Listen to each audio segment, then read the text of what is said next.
have signed up for in the law. Just start. Go. Good morning, everybody. Good morning. Yo. That's why we're up towards the front. You all right. I'm going to start with a brief intro. My name is Jim Peggs. I'm a family physician. I spent 37 years or so working at the University of Michigan in the hospital, teaching in med school, and also as a doc in Chelsea, where our family practice center has been located, of which we now have 4 or 5 other health centers. But near the end of my career, I got invited to try and join another group of retired physicians and do some talking and thinking about what doctors could do to help prevent gun violence. And so that's the thrust of most of what I'll say here, is that it's related to healthcare professionals and maybe a small role that each of us can play in that regard. You can help yourself if you want, at least to the seat. I will tell you a personal story, because I am not much of a marksman. As a kid, maybe I shot a couple slingshots and then a BB gun a few times, but I would guess that the longer we live in this country, the greater the chance that one of us that is connected a few degrees away from gun violence, whether it was, in my case, we have a receptionist at our office at the front desk who was killed, not at work obviously, but at home by a disgruntled, estranged husband who came back and killed her with a firearm. And these stories are all too common. I also had a very handsome, athletic kid who was a third generation in the family I've been taking care of for quite some time. He finished high school, didn't seem to quite have found himself, and could have been an athlete and a football player in a Division III school, but wasn't sure about what he was up to.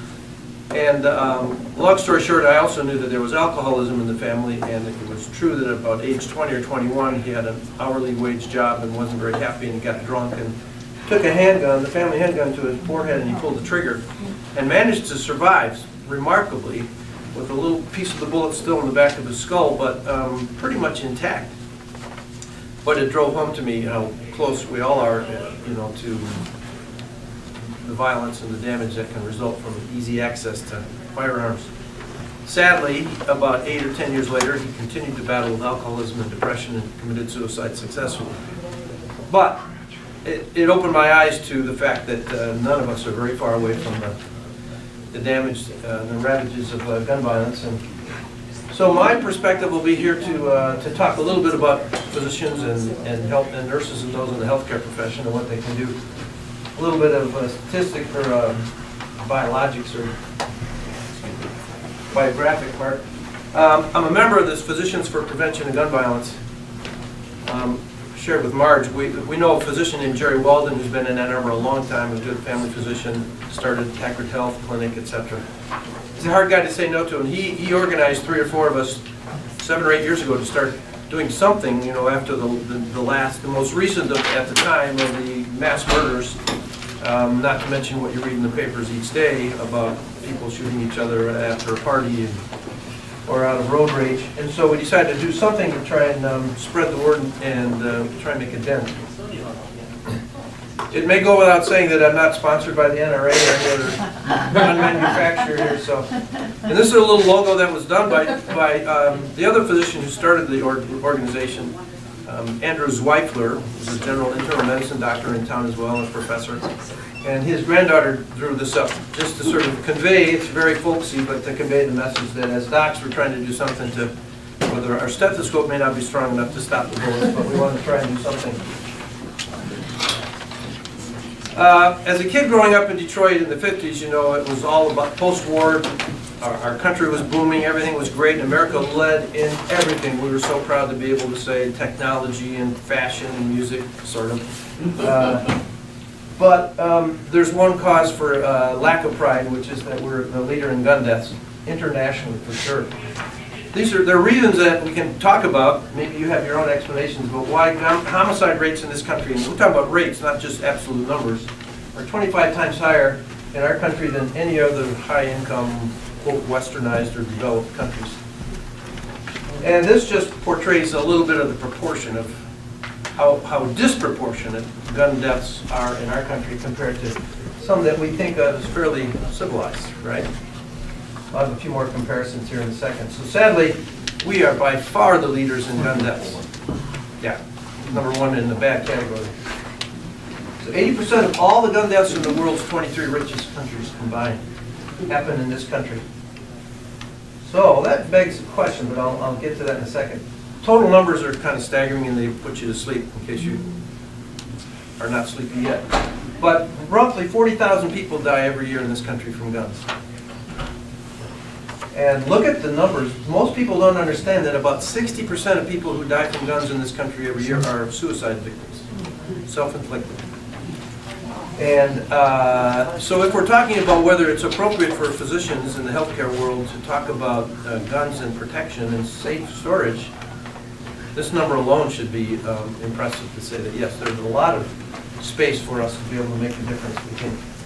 And the injuries that result from firearms are even greater in number total. We probably don't have very good accurate statistics on that. There's a little bit of sensitivity about how much gets reported. There are a couple of little tidbits here that'll come in handy when you're at Thanksgiving dinner with friends or sitting and you want to share one little bullet. But think about this, pardon the expression. Since 1968, more Americans have died from guns than all the U.S. wars, starting with the American Revolution. So it's pretty unreal, is correct. So the question here in the room is, why is that? What is it about America? When you cross our border, when you start drinking our water, when you breathe American air, when you watch television, what happens to us and what makes us so much more prone to gun violence?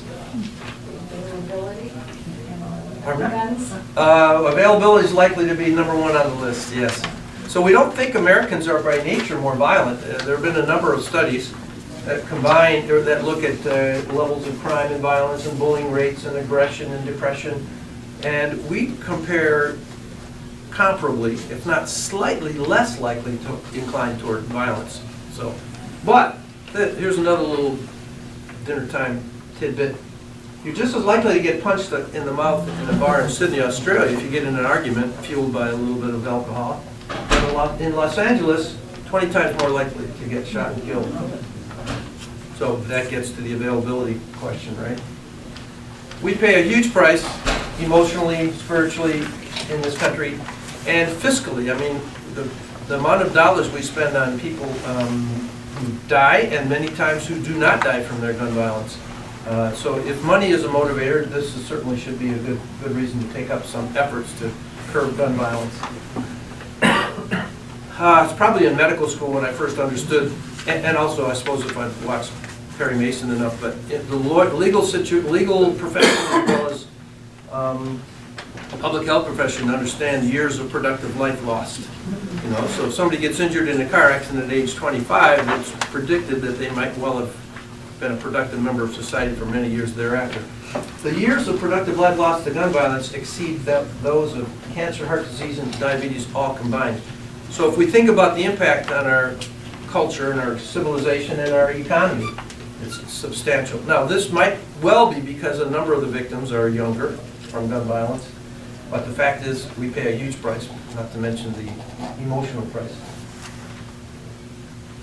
So many times people will say, well, what are we going to do about it? It's too big a problem. You can buy a gun out in the trunk in the parking lot somewhere. Registration can't do me good. People used to argue cars don't kill people, you know. Drivers kill people. Same for guns, right? Well, our country, for some reason, in the late 60s and early 70s, made a decision that maybe we'd do something about automobile deaths. We got to do something. And as a nation, as a civilization, we made the choice to prioritize, fund research. We agreed to speed laws and seat belts and airbags. And so we made a big difference in the damage that's happened from automobile use. So the widespread research and development saved many, many lives. So in fact, as a country, when we set our mind to doing something, we actually had some success. Take a look at these numbers. Between 1972 and 2010, what we did with motor vehicle deaths, bless you, dropped virtually 40% because we changed lights, roads, automobiles, training for drivers, etc. But the gun deaths since that time, we've made no headway. In fact, we've continued to do worse. So the question is why? I mean, what can we do about it? We know now, given 40,000 plus Americans who die every year, this is a public health crisis. Some of you would likely logically figure it out if you haven't already known that when something is designated as a major public health crisis, we can marshal in this country so many resources. We fund research at all angles, whether it's from the manufacturer and the product itself or the users of. So it makes a big difference. And for in just the last year or two, the stodgy old medical profession has begun to speak out. It takes a long time to get these organizations for lots of reasons we won't talk about. But American Medical Association finally in the last year and a half, was after the Orlando shooting, but there were plenty of reasons to do something earlier. But nonetheless, finally started to actively lobby Congress to lift the ban on gun violence research. Anybody aware that there was a ban on gun violence? And already definitely insisted. At least 25 years ago, as a representative from Arkansas, I believe, Representative Dickey, who subsequently, at the time of his retirement and just before his death, regretted that he'd ever pushed that amendment through. But there was virtually a total freeze on research funded by the government, which is a huge portion of funding for any kind of research. So if any researcher had any proposal in for a project that had anything to do with guns, it automatically got tossed in the waste can. So that's why the AMA finally came out and said, we think we need to start funding research, which is a start. The recommendations were not all that controversial, you know. We've all read these things in various articles. Universal background checks.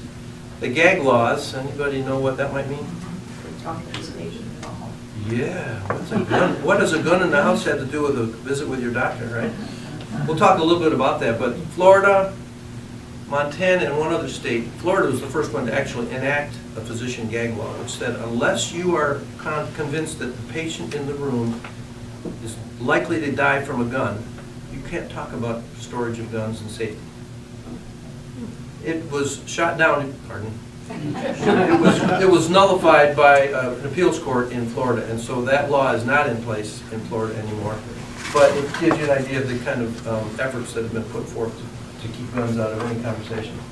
So they also talked about restricting the manufacture and sale of military-style weapons and large capacity magazines, and then again the issue about support for research. And coincidentally, the American Bar Association said that none of these proposals for reasonable activity have any implications or conflict with the Second Amendment. So you can make the argument that wanting sensible gun laws doesn't make you anti-gun, and we physicians are not out here talking about guns and melting down and confiscating, except in cases where somebody's greatly at risk. Much like traffic laws and traffic, automobile design doesn't make us anti-car. So what is it about the fascination? It's too hard to explain in short term why people are so fascinated and so attached to their firearms. But we're talking about how militant the pro-gun and Second Amendment people are at proving that they have the right, and by gosh, I'm going to activate and act on my rights to carry. Protection against crime, but that seems to be a fallacy. Now you can look up data from any source. As we know, we're not really sure where the truth actually lies when we have so many sources of facts and input in this day and age. But most patients who do own their firearms are protecting themselves and maybe those around them against crime. But the question is, are we really safer because we have guns available to us? There have been some studies. Some of these you'll see, I forgot what the year this is with back.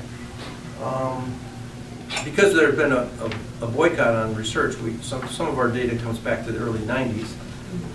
But there are some studies that prove in communities and parts of the country where gun ownership is much more prevalent, so also is murder and so also is suicide. It makes sense that more easily accessible the firearms are, there's more likely to be consequences from the presence of the firearms. Now that seems logical, but it's hard to prove, and to change any kind of opinions you have to have enough data. This is one of those studies that looked in metropolitan areas of Tennessee and the state of Washington and Ohio. And they controlled for all the other variables the best they could. And the bottom line was, having a gun in the home increases the risk for homicide 2.5 to 3 times. And oftentimes, as we probably know this, the victim of the gun violence was somebody that known to the perpetrator. So it was either a family member or an intimate partner. We'll talk a little bit about that.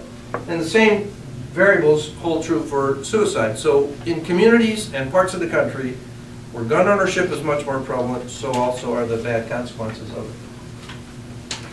So as a healthcare professional, you know, what are we supposed to do about that? We focus on 4 particular populations that might come into our practice. I'm a family doc, so I saw everything from little babies and children to geriatric patients. And the term and the definition of geriatrics patients keeps rising as I get older too. I keep That's natural. So we focus on children, victims of intimate partner abuse, which again we realize is much more prevalent than we'd like to admit. Patients who live in an urban violent setting, that is the hardest of those to try and talk about and cure in a relatively short talk here, but we know that there are some people who live in a place where falling asleep to the sound of gunfire is much more common than it should ever be, or walking to the corner store or to and from school is dangerous. And then the 4th is people experiencing a mental health crisis. Mental health crisis we're defining more broadly, not just psychotic, antisocial, violent behavior, but depression, because you saw that 60% of people die from suicide. People with dementia, people with severe anxiety conditions, etc. I know that the NRA and the Second Amendment rights people are very willing to acknowledge that our mental health system needs to improve. But that's a really small part, actually, of a lot of the interpersonal violence that happens with guns. It's kind of an easy excuse, but there's a lot more work to be done. So kids, you saw that kid, standing on a box, reaching up to the top shelf where dad or granddad probably thought the firearm was safe. Parents think that the guns are stored safely,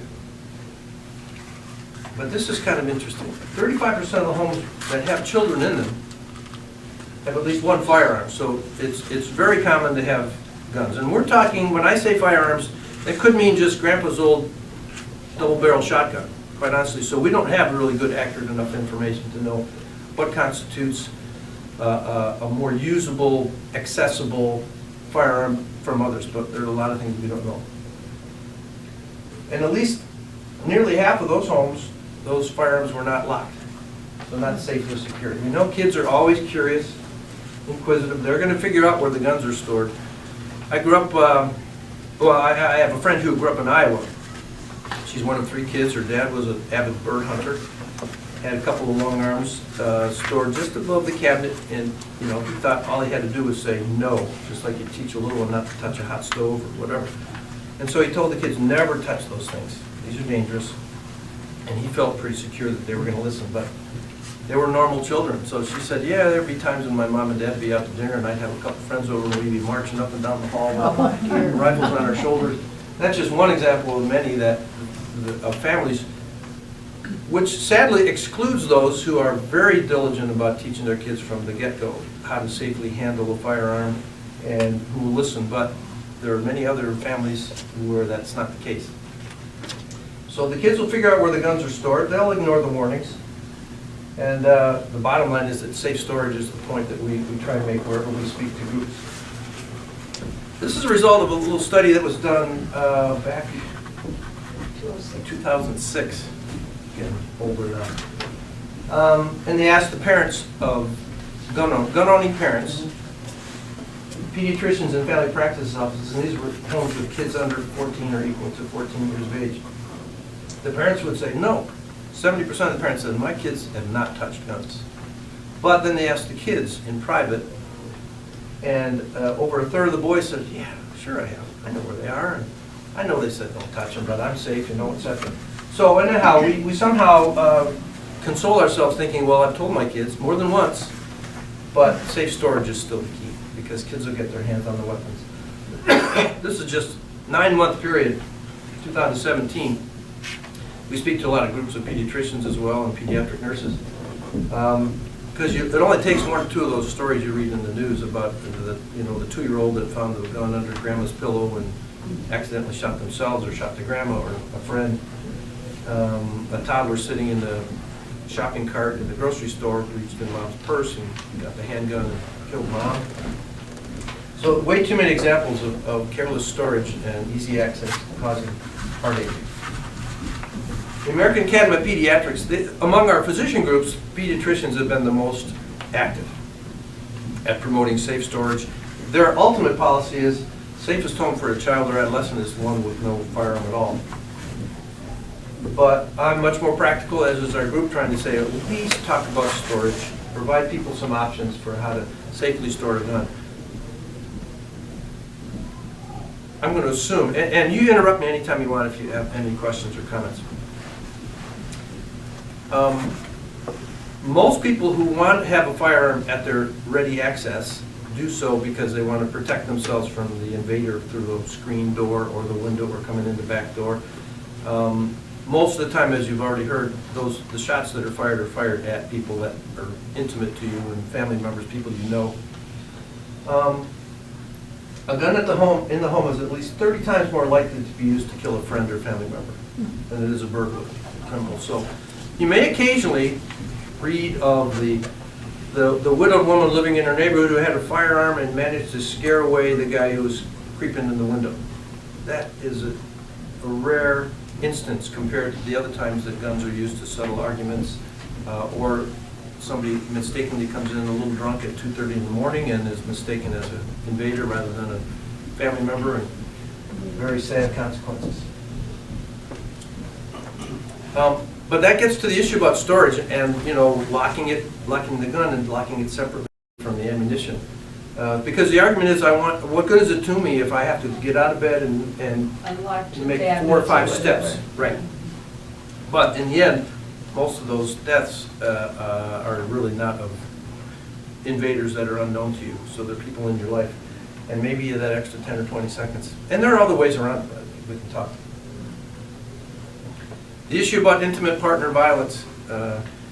We're learning more and more, sadly, about how much of this was probably undercover for decades. We in primary care, who provide women's health, primarily women, have to keep that in mind all the time when we're asking about risks of, risks to your health and survival. Nearly 1 million American women alive today have been shot or shot at by a partner. Now that is staggering. Yeah, so this is not exactly what you call a rare exception. 1 million women already who could tell the story of having been shot at in the fit of anger or jealousy. Somewhere between 5% and 20 or 22% of the women we see in primary care settings probably have some experience as a victim of intimate partner violence. And maybe you know, maybe you should know, that pregnancy heightens the emotions in all kinds of relationships. And so the prevalence of intimate partner violence when there's a pregnancy involved is even higher. The obstetricians and gynecologists in their academy are keenly aware of this too, and so the questions during a prenatal visit and ongoing prenatal care often revolve now around the issue of violence and are you feeling threatened, etc. When there's a gun in the home, look at what happens to the risks of something very bad happening. 3.5 to 4.5 times higher. And you see again the suicide thing.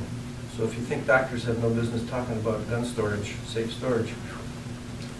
We know about mass shootings, which sadly we're getting a little bit accustomed to reading in the press, And the mass shooting is defined arbitrarily by us as any shooting over 4 victims. 4 or more, I believe is the term.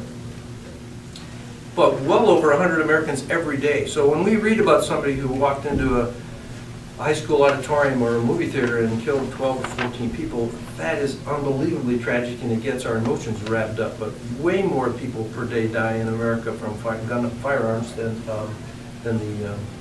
you'd suggest from the mass shootings. So they're sensational and very sad and tragic, but they don't get the whole picture. I mentioned the third category of patients that we as docs need to be aware of are those who live in an environment where everybody packs, right?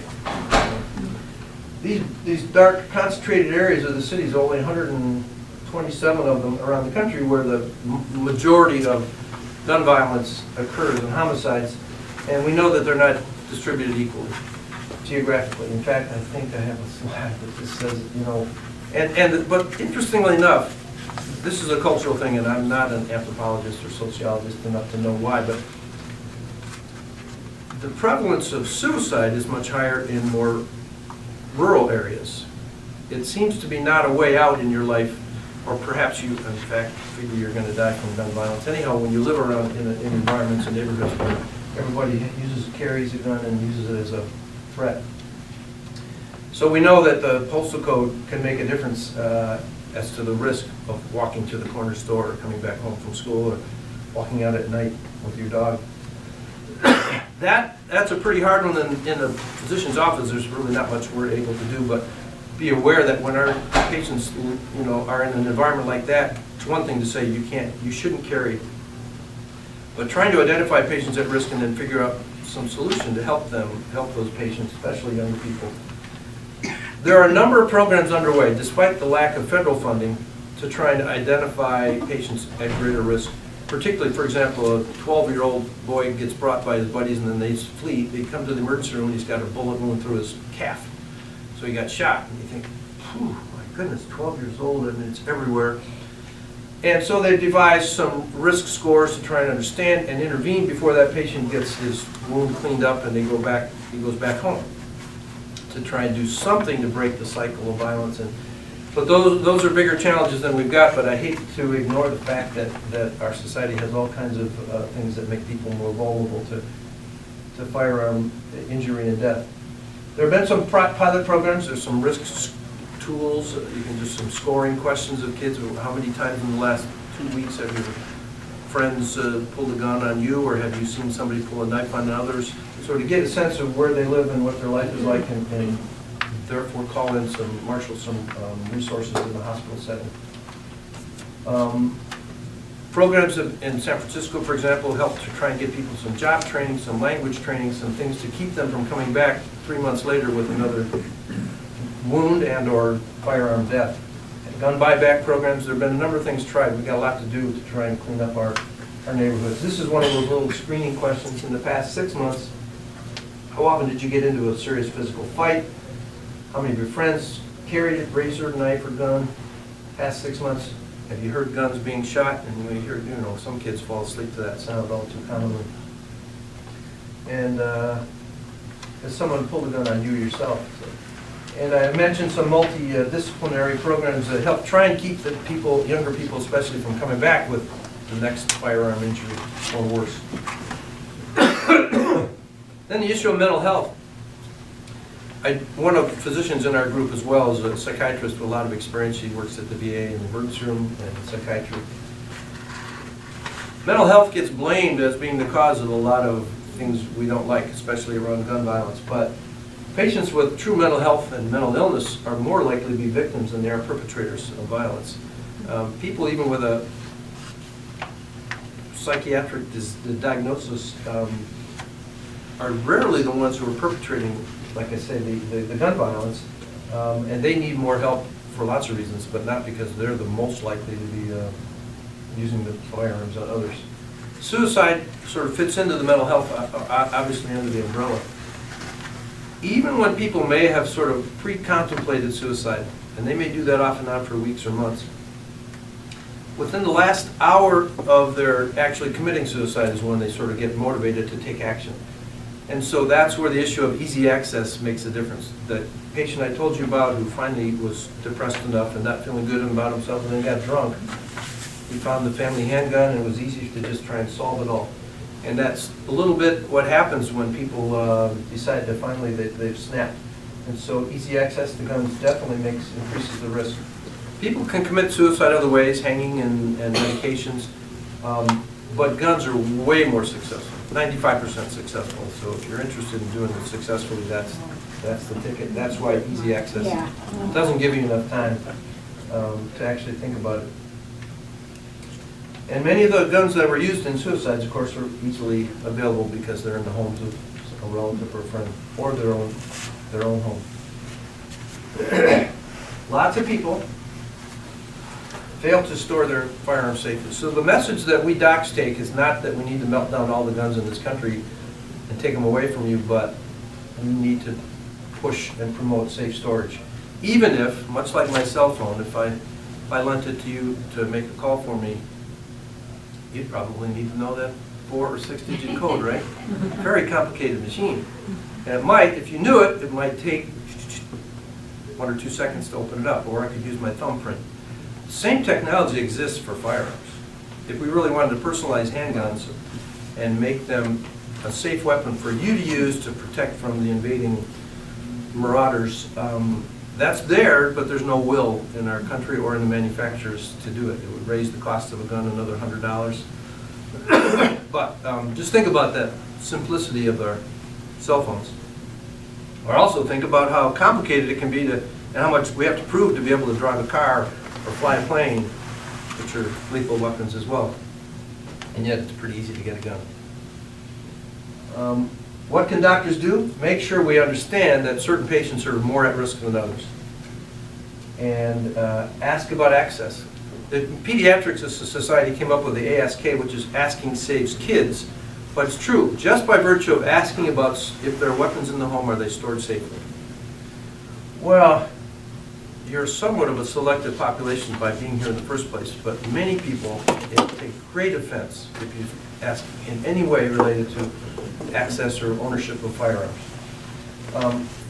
Also, I am far from an expert on guns, and so when we're urging doctors and nurses to be mindful of the risk of firearms, they don't have to be experts. We just need to be able to have access to some information that we can hand, much like we would for flu vaccines and all other important health information. And the other thing I point out to especially a group of medical students a few weeks ago, when you're in the business of healthcare, you're also definitely in the business of trying to change behavior, human behavior. Pretty easy thing to do, right? Everybody stuck to their New Year's resolutions, right? The more times you ask, the more importance you give to the issue. So even if somebody gets defensive about being asked about firearms, they may think about it when they go home that day. Even when they're angry.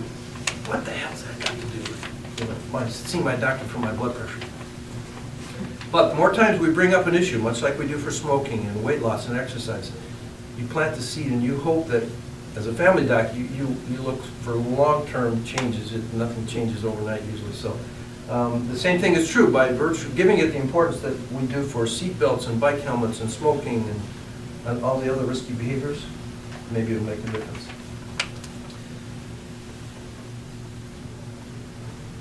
Does your doctor ask these questions when you go and you see your physician?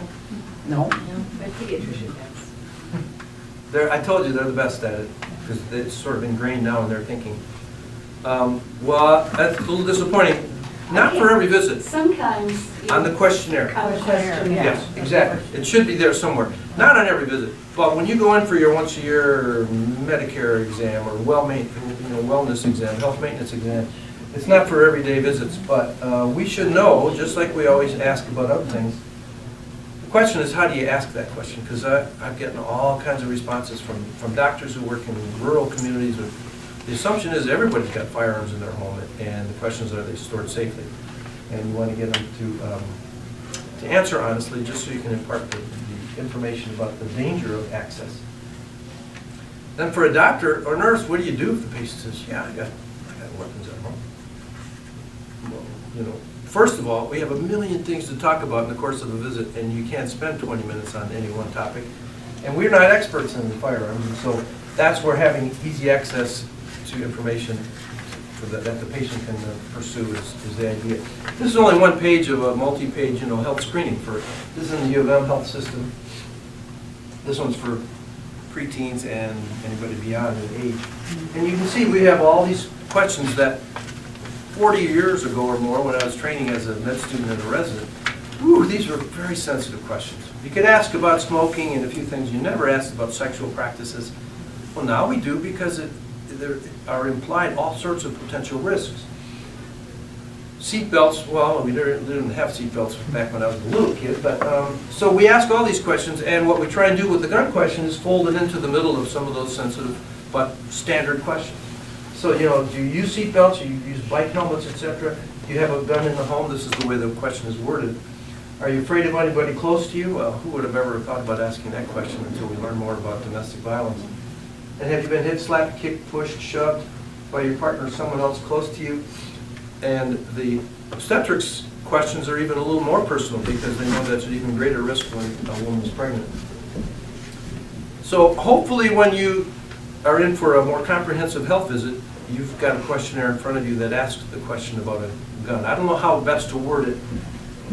Any suggestions so that we wouldn't get somebody storming out the door and saying, well, you got no business asking me about my guns. I don't want the government to know that this information is out there, which of course the government has no access to. But and I mentioned that, you know, frequently this is the additional question or two that some of the obstetrics questionnaires have: a violence at home, a concern from you, forced to have sexual activities. So we ask questions because they're pertinent to patients, and we know that they invoke lots of risk. And we know that just plain asking can ultimately save some lives. How would you recommend I change the wording on that questionnaire? Assuming that when you see your doctor for a once a year checkup, what's the right way to ask about a gun? You mind by asking if, So to say it out loud, because many of these things are forms that you're asked to fill out ahead of time.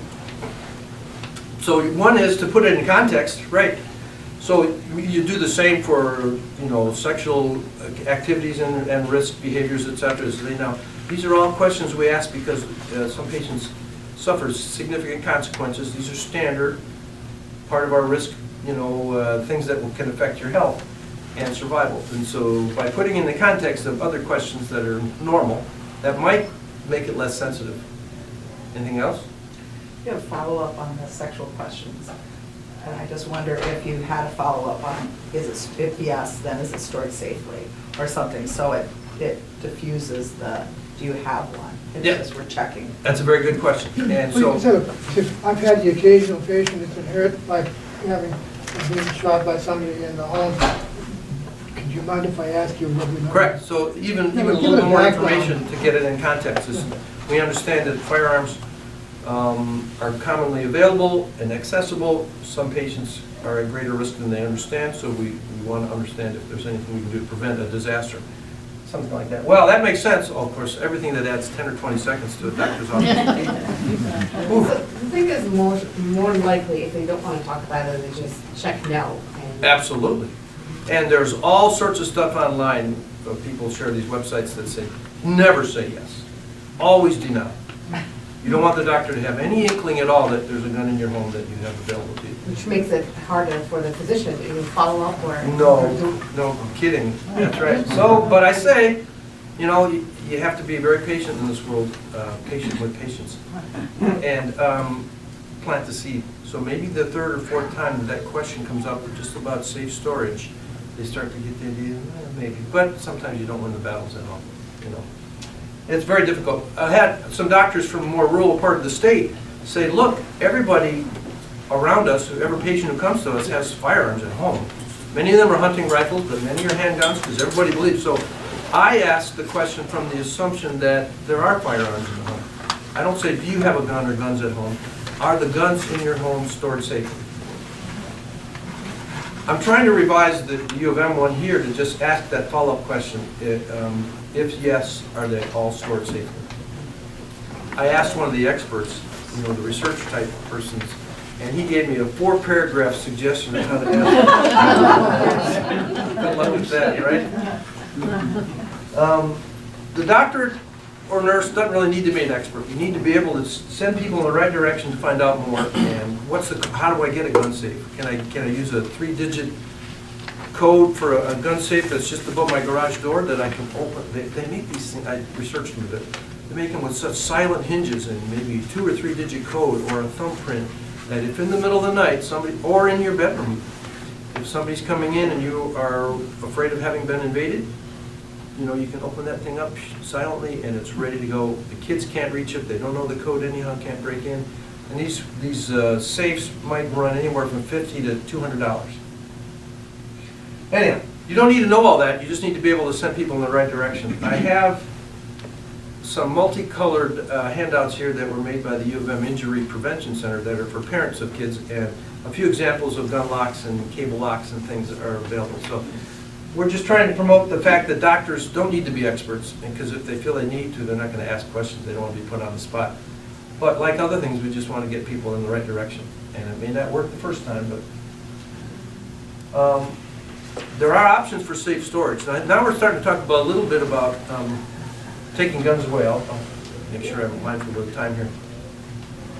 There are places. So if we've got a patient who's a 35-year-old who's been treated for depression, he's got a circle of friends who are concerned about him and or family, and he or she is willing to surrender their firearm because they know it's not safe when they're fighting through the depression to have a gun at their easy access. There are places where if the family members don't want to store it themselves, or to take them to police departments or gun shops or pawn shops. I think pawn shops, some of them, will take the firearms and store them safely. You deposit $100 and you get all but 20 of it back when you come back to reclaim your weapon. So there are places to safely store them that people may not know about. And actually, military veterans may also be able to turn over theirs to the base armory. It doesn't mean surrender, but to store safely out of harm's way for the time being. And these are the 2 pages of that little handout I've got in case it's of interest to you that describe some examples of safes and locks and some warning statistics about the dangers of a gun being available to kids. So, this is for all of us in the room, whether you're a physician or not. If you have access yourself, store the gun safely. Find a way to keep the ammunition separate from the firearm. Be mindful that it's a very rare situation when you find a creepy person who broke into your house coming down your hallway. It's much more likely to lead to disaster when it's somebody that you know. Do what you can to get the homes out of the guns out of the homes of somebody who's depressed or suffering from dementia. I've had a lot of my population aged. I did geriatric training as well, so I had dementia patients, and I had this one guy who was much like anybody who'd been driving their car for a while, taking the keys away from somebody who's mild to moderately demented. Whoa, it's very difficult because we're very committed and impassioned about our independence from driving the car. Same is true for some people about their guns. You talk at all about taking the firearms away. I had a gentleman who collected antique guns, long and short. He put a bullet through the fleshy part of his thumb while cleaning it one day. Didn't think much about it. His judgment was rather poor. Then about 6 months later, he stayed mostly in the back bedroom of their house and couldn't get enough attention from the family up front because the TVs were loud and all. Then he took the gun and fired a couple shots into the ceiling to get their attention to come in and give them a cup of coffee or something. So judgment is very hard. So dementia plays a role, we think, partly because people are so attached to their firearms. Maybe it does play a role in suicide as well, having easy access. It's not easy to get the guns away, anyhow, but try and get them removed. Children particularly, not only where they live, but where they go for sleepovers and play dates and stuff in the homes of other parents. Again, the pediatricians are really good at asking the parents to scan where they're going to play. That would apply to grandparents as well, to make sure there are no guns easily available. Supporting research, that's really not our individual responsibilities except to encourage our lawmakers to let go of some of the restrictions and try and study gun violence, much like we have studied automobile safety and other things. And the bottom line, vote. This is a bit of a partisan argument. The NRA has its fingers so widely spread, whether it's a $5,000 contribution to a small state legislator or a $50,000 big check to one of the people in the federal Congress. And money talks. This may be no surprise to you. So it helps for us to know for whom we're voting and where their stance is and if they're receiving monies from organizations like the NRA who have an ulterior motive, which is to keep the gun manufacturers earning a lot of profit and to keep the fear up about Second Amendment rights and being and confiscating and melting down all the guns in this country. That's absolutely not what anybody's got in mind to try and keep us safe. But, so be a smart voter if you can. Red flag laws, anybody heard this term? Yeah. The technical term is an extreme risk protection order, ERPO, but red flag laws kind of get everybody's attention.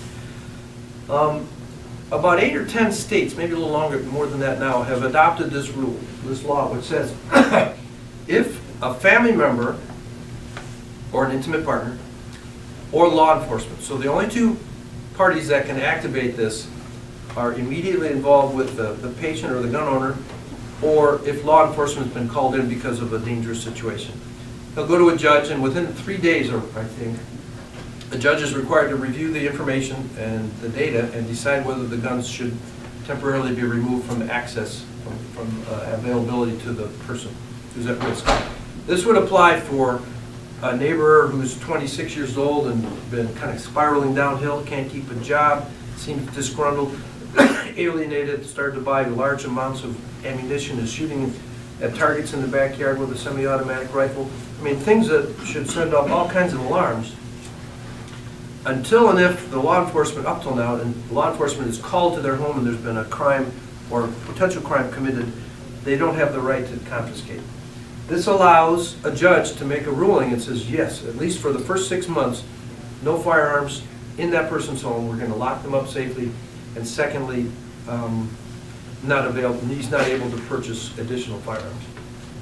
It would seem to be logical as a first step to be able to take some action and prevent disaster from happening. But there are a lot of people out there who are so sensitive about anybody talking about taking a gun away that it's hard to get legislatures to move. The state of Connecticut has had this law in effect for over 10 years, and they think that probably in 1 out of the 10 times they've confiscated firearms, they've actually prevented a suicide or a murder. So there seems to be some effect. There have been proposals both statewide and nationally, but they're languishing because there's no will to actually move forward on them because it's a sensitive, hot button topic. So these are some of the states that have done it as of now almost 2 years ago.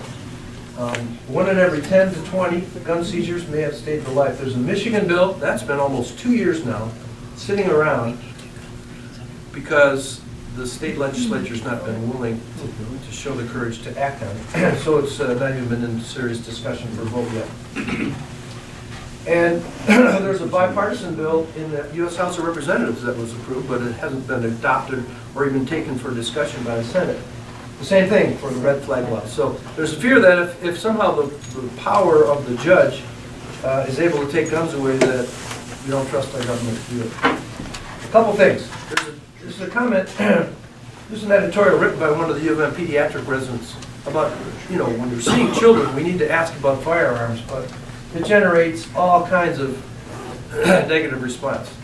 Firearms are no business. Well, this idiot can become a doctor. Gun safety has nothing to do with health care.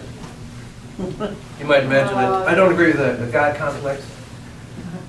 So about a year and a half ago, the NRA spokesman made a national statement saying, the doctors should stay in their lane. They got nothing to do with this. Well, we return with public health safety is our lane. You either share it or you pull over because it's a very complicated problem. We got a lot of work to do to try and minimize risk to our patients. But anyhow, I appreciate your time.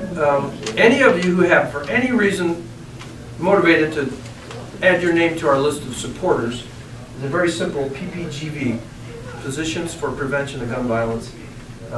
You're more than welcome to add a name. We have about 900 names. If we send a letter to the governor and say, by the way, please veto this bill that would do great harm to the state. Occasionally we have a little conflict. Otherwise there are no requirements for other than supporting it. Any questions, comments? Anything I forgot to bring up? It's a scary situation. Yes, it is. It is. And we're not talking about taking guns away from everybody, but boy, they should be stored safely because we think they're great safety assurances, but in quite they impose great risk, actually, greater than the safety they might impart to us. Well, thanks for listening. Thank you. Yeah. And we did. I'm going to put some of these copies up by the exit here, in case. I don't know if you want to take it out. Yeah, okay.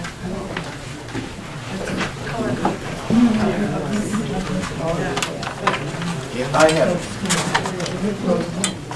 We'll have a good week.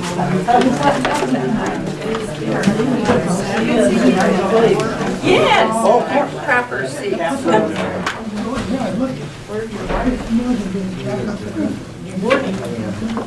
Where's it at? Well, he might have had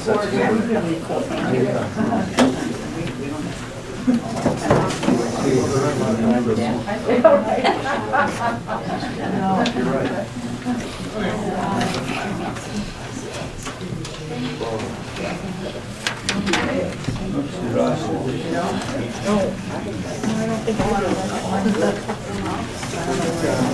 Maybe it was like, Thank you so much for coming. You bet, thanks for listening. maybe there were two. There's that one for. Oh, did you get yours? Pediatric care. Did you get the other hand up? Oh, yeah, I have that. Very good, very good. Listening. We got a long way to go. You were listening. I've got one. Yeah, they're more risky than they are.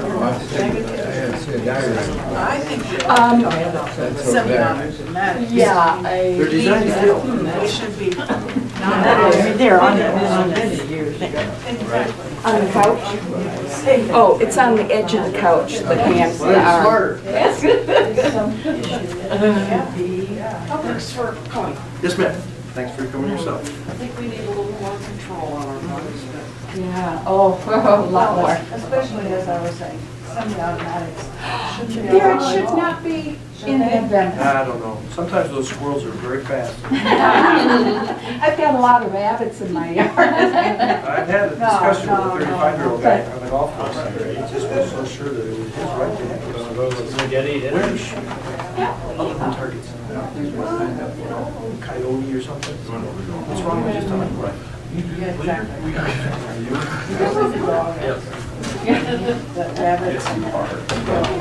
definitely military. Well, and the law enforcement people feel like they're under armed. They go into situations with single shot weapons and. It is the All this scandal, when do we need Missouri right in our age? Absolutely. Is that gonna maybe have? With the heights. Well, maybe they were there, some They're out of chit chat on something. So maybe the big rates forget it. Disarray, but I wouldn't pin my hopes on that. Yeah, it's. And they started out, you know, with good intentions. They were teaching kids in the 50s how to shoot. And he was right. Cut the spaghetti. I know what they got off track. That'd be a real gift. After you cut it into small pieces. I have never done this.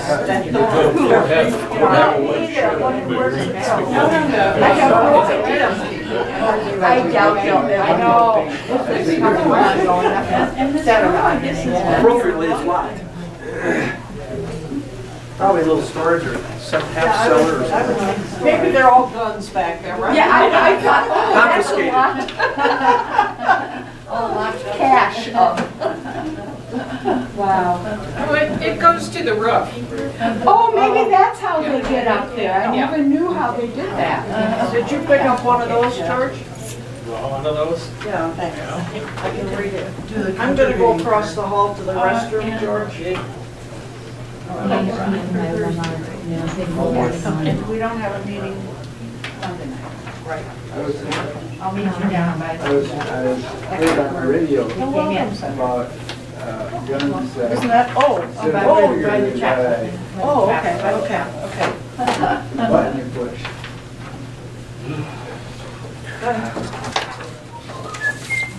So I don't know what. So how are things at First Pres? Pretty good. There's a sense of revival, you know, after changing our head minister. Oh, that was a trauma. Did I minimize that comment? Yes, it was. But we have a sort of a 2-year interim who's outstanding, wonderful. And then you've got the young